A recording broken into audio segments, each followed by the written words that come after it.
Gavin Newsom was asked some questions by Sean Ryan, and he didn't necessarily give the best answers. What about for your values? I mean, is 8 years old too young? Yeah, I mean, look, He's talking about tranny stuff. Can your 8-year-old tranny, that kind of thing. What about for your values? I mean, is 8 years old too young? yeah, I mean, look, I now that I have a 9-year-old, just became 9. Come on, man, I get it. So those are legit. You know, it's interesting. Just the issue of age. I haven't. It's interesting.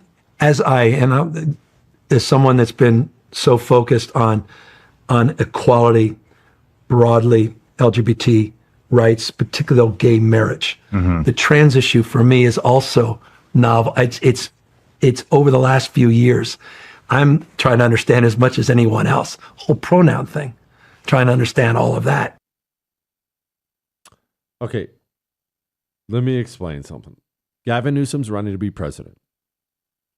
And there is something that you and I always have to remember. We are not normal voters. We are not even the majority of voters. I'm sorry. I'm not talking about people who vote on the right or Republican or something like that. I'm talking about our level of knowledge about the issues, our level of knowledge about this scandal or that issue or the border or taxes or the tranny stuff or whatever.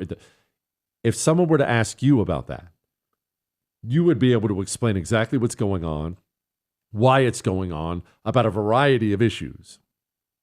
Most voters are not this way.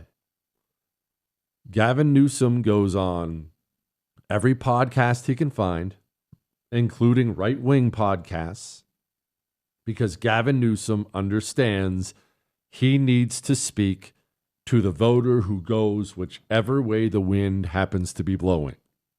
You probably know someone like this. Maybe you are someone like this. I'm talking about the person, well, I voted for Obama twice, and then I voted for Trump the first time, and then I voted for Biden, but then I went back and I voted for Trump, and now I'm unhappy with Trump. And that, I know when you hear about people like that, it just makes you want to run through a brick wall because you're thinking, what does that mean? What do you even vote on? Don't sit and bash yourself over the head trying to understand that's how a lot of people vote. The undecideds that go whichever way the wind blow, they decide who's the next president. Isn't that nuts? It's friggin' awful.